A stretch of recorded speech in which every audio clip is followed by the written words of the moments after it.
ओम श्री विष्णवे नमः। आज भादो मास के कृष्ण पक्ष की अजा एकादशी के दिन सुनिए ग्यारस माता की कथा और आरती। इस कथा को सुनने से मनुष्य की सभी मनोकामनाएं पूर्ण होती हैं। एक बार एक राज्य में एक राजा रहा करता था। राजा बहुत ही बुद्धिमान और बलशाली था। राजा सदा ही अपनी प्रजा का बहुत अच्छे से ध्यान रखता था। प्रजा भी राजा को बहुत पसंद करती थी। राजा की दो बेटियां थी। राजा अपनी दोनों बेटियों से बहुत प्रेम करता था। राजा की छोटी बेटी देखने में बहुत सुंदर और आकर्षित थी और राजा की बड़ी बेटी छोटी बेटी के मुकाबले थोड़ी कम सुंदर थी। राजा की छोटी बेटी माता की पूजा किया करती थी और सभी लोग राजा की छोटी बेटी से बहुत प्रेम करते थे और बहुत प्रशंसा किया करते थे। राजा भी अपनी छोटी बेटी को बड़ी बेटी से अधिक प्रेम करता था, जिसके कारण राजा की बड़ी बेटी को अपनी छोटी बहन से बहुत नफरत होने लगी थी। राजा की दोनों बेटियां जब बड़ी हो गई तब एक पड़ोस के राज्य में रहने वाले राजकुमार राजा की बड़ी बेटी के लिए रिश्ता लेकर आया। लेकिन जैसे ही उस राजकुमार की नजरें राजा की छोटी बेटी पर पड़ी तो वह राजकुमार राजा की छोटी बेटी पर आकर्षित हो गया और छोटी बेटी से पहली नजर में प्रेम करने लगा। उस राजकुमार ने राजा की बड़ी बेटी के साथ विवाह करने से मना कर दिया और उसने राजा से कहा कि मैं आपकी छोटी बेटी से विवाह करना चाहता हूँ। ये सब देखकर राजा की बड़ी बेटी अपनी छोटी बहन से बहुत क्रोधित हो गई और राजा की बड़ी बेटी ने अपनी छोटी बहन को अपना सबसे बड़ा दुश्मन मान लिया। राजा की बड़ी बेटी ने अपनी छोटी बहन से बदला लेने का निर्णय किया। राजा की बड़ी बेटी ने अपनी छोटी बहन को जान से मारने का उपाय सोचा। राजा की बड़ी बेटी ने अपनी छोटी बहन को मारने के लिए सबसे पहले एक लड्डू में जहर मिलाकर अपनी छोटी बहन को दे दिया और उसको लड्डू खाने के लिए कहा। लेकिन लड्डू खाने के बाद भी छोटी बहन को कुछ भी नहीं हुआ। बड़ी बहन ये देखकर बहुत आश्चर्यचकित हो गई, लेकिन बड़ी बहन ने हार नहीं मानी। जब उसकी छोटी बहन रात में कमरे में सो रही थी तब उसने एक मटके में सांप रखकर उसके कमरे में छोड़ दिया, लेकिन सांप भी छोटी बहन का कुछ नहीं कर पाया। जिसके बाद बड़ी बहन ने अपनी छोटी बहन से कहा कि चलो हम लोग कुएं में से पानी भर कर लाते हैं, जिसके लिए वह अपनी छोटी बहन को पानी भरने के बहाने कुएं के पास ले गई और उसने अपनी छोटी बहन को कुएं में धक्का दे दिया। लेकिन छोटी बहन को तब भी कुछ नहीं हुआ, क्योंकि हर बार ग्यारस माता उसकी रक्षा कर रही थी और उधर बड़ी बहन अपने सारे प्रयास के बाद भी असफल हो रही थी, जिससे वह बहुत क्रोधित हो गई और फिर उसने अपनी छोटी बहन के पास जाकर उससे प्रश्न किया कि मेरी छोटी बहन, क्या तुमको पता है कि भगवान ने सबको मृत्यु एक निश्चित समय पर लिखी हुई है और कैसे तुम्हारी या मेरी मृत्यु होगी, क्या ये तुम जानती हो? तब छोटी बहन ने अपनी बड़ी बहन को बताया कि हाँ दीदी, मैं तो जानती हूँ मेरी मृत्यु कैसे होगी। छोटी बहन से ये सब बातें सुनकर बड़ी बहन मन ही मन बहुत प्रसन्न होने लगी और उसने अपनी छोटी बहन से कहा कि तो तुम मुझे अपनी मृत्यु का राज बताओ। तब छोटी बहन ने अपनी बड़ी बहन से कहा कि मेरी मृत्यु तो एक तोते में है। जो तोते के गले में एक हार है, उससे मेरी मृत्यु होगी। जब तक कोई भी व्यक्ति तोते को मारकर उस हार को अपने गले में पहनेगा तो मैं मूर्छित हो जाऊंगी और जैसे ही उस हार को अपने गले से उतारेगा तो मैं वापस से जीवित हो जाऊंगी।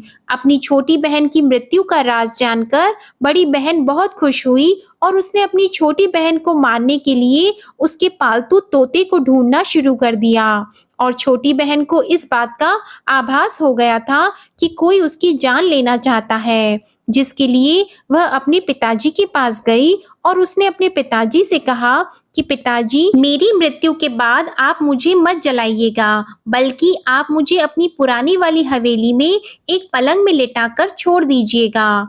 अपनी छोटी लड़की की ये बातें सुनकर राजा बहुत आश्चर्यचकित हो गया। राजा ने अपनी छोटी बेटी से पूछा कि बेटी, तुम ये क्या कह रही हो? तब राजा की छोटी बेटी ने बताया कि पिताजी, समय किसी के लिए नहीं रुकता है, क्या कब किसको हो जाए इसका किसी को कुछ नहीं पता। फिर राजा ने अपनी छोटी बेटी से कहा कि तुम ऐसी बातें क्यों करती हो? 2-3 दिन के बाद तो तुम्हारा विवाह है। लेकिन छोटी बेटी ने अपने पिताजी को ऐसा करने पर मजबूर कर दिया और उनसे वचन ले लिया। राजा ने भी अपनी छोटी बेटी की बात स्वीकार कर ली और 2-3 दिनों के बाद जब शादी का समय आया, तब राजकुमार बारात लेकर राजा के घर आया और राजकुमार और राजा की छोटी बेटी का विवाह शुरू हो गया। जैसे ही राजा की छोटी बेटी राजकुमार के साथ फेरे लेना शुरू हुई, तो उसकी बड़ी बहन अपनी छोटी बहन के कमरे में जाकर उसके तोते को पकड़ लेती है और उसको जान से मार देती है। तोते के गले में जो हार था उसको अपने गले में धारण कर लेती है और जैसे ही बड़ी बहन उस हार को अपने गले में धारण करती है, तो उधर छोटी बहन 3.5 ही फेरे ले पाती है और वहीं पर बेहोश होकर गिर जाती है। जिसके बाद राजा ने बड़े बड़े दर्द हकीमों को बुलाया और अपनी छोटी बेटी का इलाज करने के लिए कहा। राजा की बात सुनकर जब वैद्य ने छोटी बेटी को देखा, तो राजा को बताया कि आपकी छोटी बेटी ना तो जीवित है और ना मरी हुई है। ऐसा मैं पहली बार देख रहा हूँ। राजा ने वैद्य और हकीम को ये बात बाहर बताने से मना कर दिया और उनको कहा कि अगर तुमने ये बात किसी को बाहर बताई तो हम तुमको फांसी दे देंगे। राजा ने अपनी छोटी बेटी को पुराने महल में जाकर एक पलंग में लेटा दिया और वहां पर कुछ सैनिकों को तैनात कर दिया। इसके बाद राजा वापस अपने महल पर आ गया।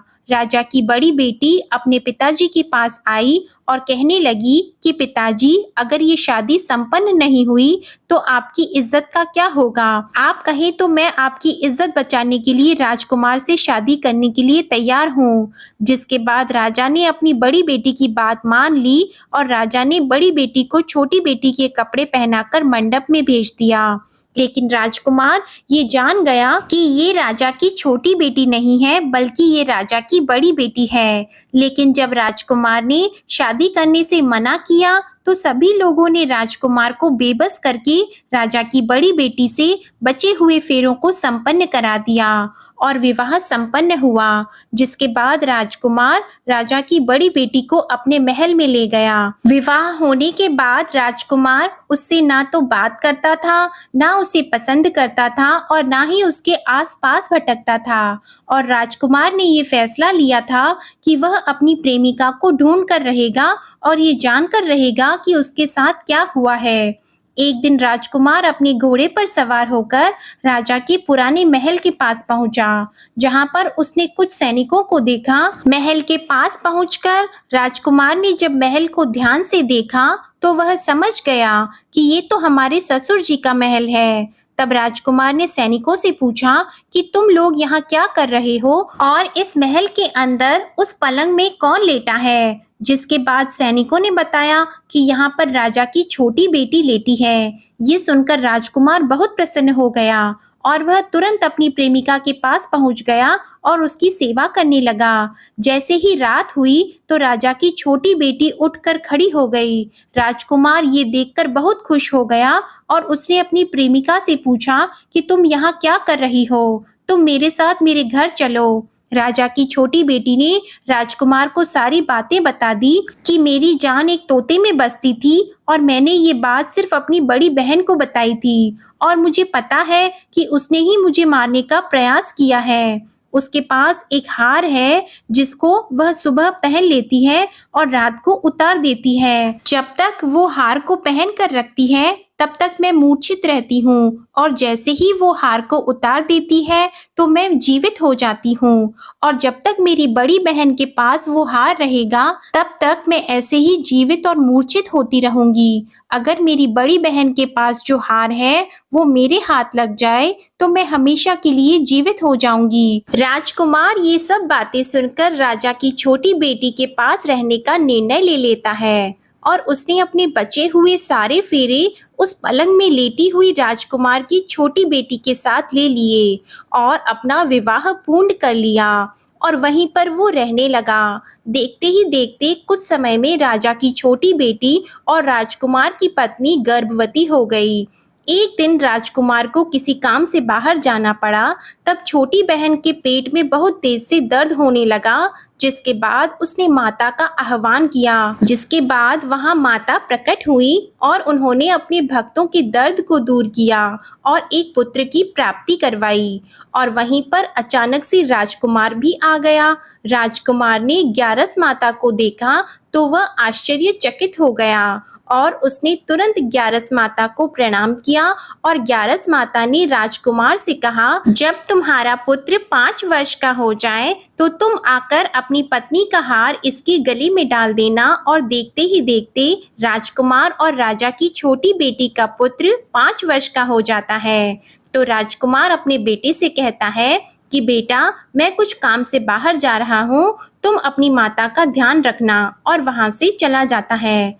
राजा को बाहर निकलता देखकर बड़ी बहन के सैनिक देख लेते हैं और बड़ी बहन को जाकर सारी बातें बता देते हैं। जिसके बाद बड़ी बहन अपनी छोटी बहन के पुत्र को वहां से उठवा लेती है और उसको मरवा देती है। छोटी बेटी के पुत्र के 2 टुकड़े करवा देती है। पहला टुकड़ा चक्के के पास छुपा देती है और दूसरा टुकड़ा अपने पलंग के नीचे रख लेती है। अब ग्यारस माता भिखारी का रूप लेकर आती है और एक भिखारी का रूप रखकर बड़ी बहन के पास चली जाती है। जिसके बाद वहां पर भिक्षा मांगने लगती है। तो बड़ी बहन अपने नौकरों से कहती है कि जाकर भिक्षा दे दो। लेकिन जैसे ही नौकर ग्यारस माता को भिक्षा देने के लिए आते हैं तो माता उन्हें मना कर देती है और कहती है कि मैं तुम्हारी महारानी से ही भिक्षा लूंगी। जिसके बाद बड़ी बहन स्वयं ही भिक्षा देने के लिए माता के पास आती है। तब माता एक बिल्ली का रूप लेकर उसके कमरे में चली जाती है और वहां पर छोटी बेटी के पुत्र के 2 टुकड़े को आपस में जोड़ देती है और उसे जीवित कर देती है। फिर उसे वहां से ले जाती है। राजकुमार अपने बेटे को लेकर अपनी पत्नी के पास जाता है और उसे कहता है कि तुम इसका ध्यान रखना। अगर तुम इस बच्चे का अच्छे से ध्यान रखोगी तो मैं तुमसे बात करूंगा। एक दिन राजकुमार अपने बच्चे से कहता है कि तुम मम्मी से उनके गले का हार मांग लो। तो अपने पिता की बात मानकर राजकुमार का लड़का अपनी मम्मी के पास जाता है और कहता है कि मम्मी, मुझे तुम्हारा हार चाहिए। यह सुनकर पहले तो बड़ी बहन बहुत क्रोधित होती है, पर उसको यह याद आता है कि राजकुमार ने कहा था कि अगर मैं इस बच्चे का ध्यान अच्छे से रखूंगी तो वह मुझसे बात करेंगे। जिसके कारण वह हार उस बच्चे को दे देती है और वह तुरंत हार को ले जाकर अपने पिताजी को दे देता है। और तभी राजकुमार अपने बेटे को लेकर वहां से जाने लगता है और अपनी पत्नी से कहता है कि तुम हमारे लिए खाना बनाकर रखना, मैं शाम को आकर तुम्हारे साथ खाना खाऊंगा। और वह अपने बेटे को लेकर वहां से चला जाता है। जिसके बाद वह राजा के पास जाता है और उनको सारी बातें बता देता है। राजा अपनी बड़ी बेटी की ये करतूत सुनकर बहुत क्रोधित होते हैं और अपनी परवरिश पर ही दोष देने लगते हैं। राजकुमार को अपनी छोटी बेटी के साथ रहने के लिए आदेश दे देते हैं। इस प्रकार ग्यारस माता की कृपा से राजकुमार और राजा की छोटी बेटी सुखपूर्वक रहने लगे। प्रेम से बोलिए एकादशी माता की जय। प्रेम से बोलिए माता लक्ष्मी और भगवान विष्णु की जय। माता पार्वती और भगवान शंकर की जय। कथा के बाद अब आप आरती श्रवण कीजिए। ओम जय एकादशी माता मैया, जय एकादशी माता। विष्णु पूजा व्रत को धारण कर, विष्णु पूजा व्रत को धारण कर, शक्ति मुक्ति पाता। ओम जय एकादशी माता। तेरे नाम गिनाऊं देवी, भक्ति प्रदान करनी, मैया भक्ति प्रदान करनी। गण गौरव की देनी, गण गौरव की देनी, माता शास्त्रों में वरनी। ओम जय एकादशी माता। मार्गशीर्ष की कृष्ण पक्ष की उत्पन्ना विश्वतारिणी जन्मी, मैया उत्पन्ना विश्वतारिणी जन्मी। शुक्ल पक्ष में हुई मोक्षदा, मुक्तिदाता बन आई। ओम जय एकादशी माता।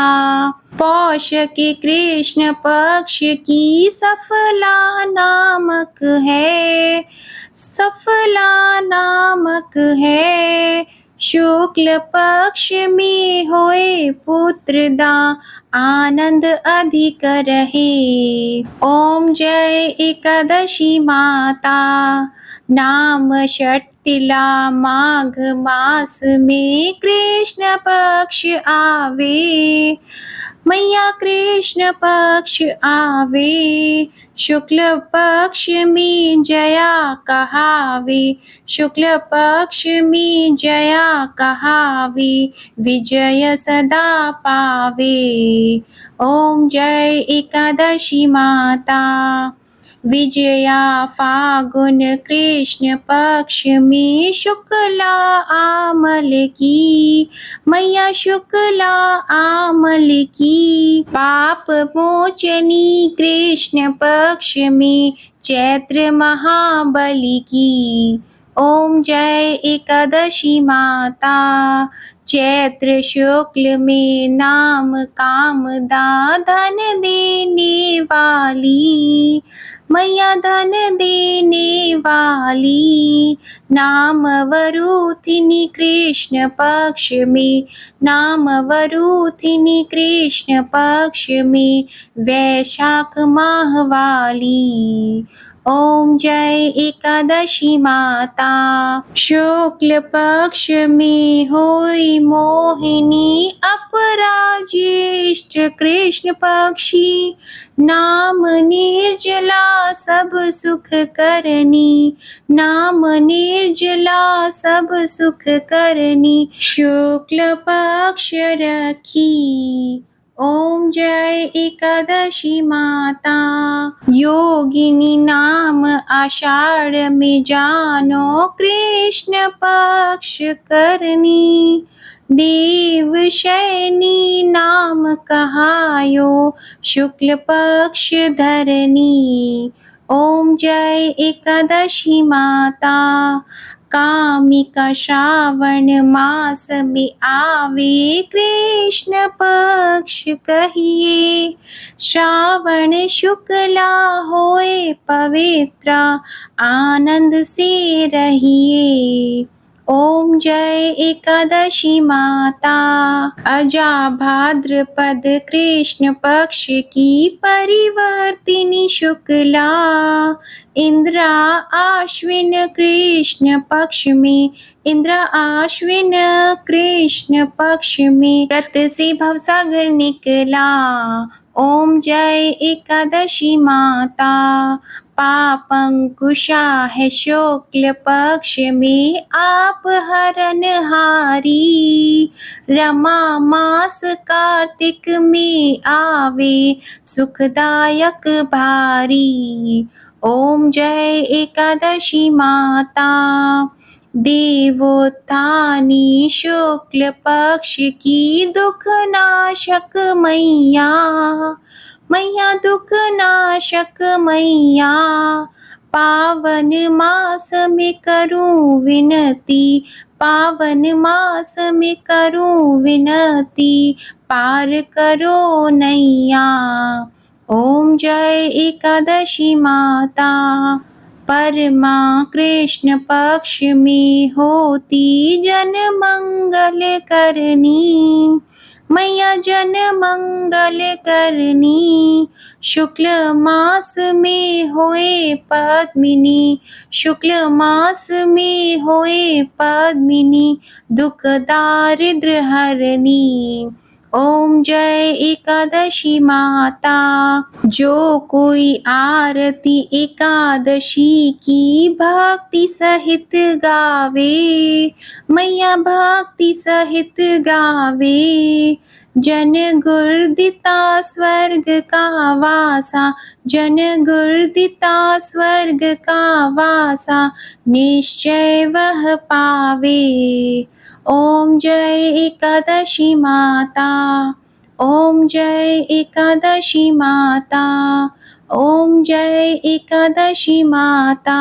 आज की कथा और आरती समाप्त होती है। आपको आज की कथा अच्छी लगी हो तो वीडियो को लाइक करें, शेयर करें और कमेंट में एकादशी माता की जय लिखना ना भूलें और हमारे चैनल को सब्सक्राइब करके बेल आइकन भी प्रेस करें। धन्यवाद।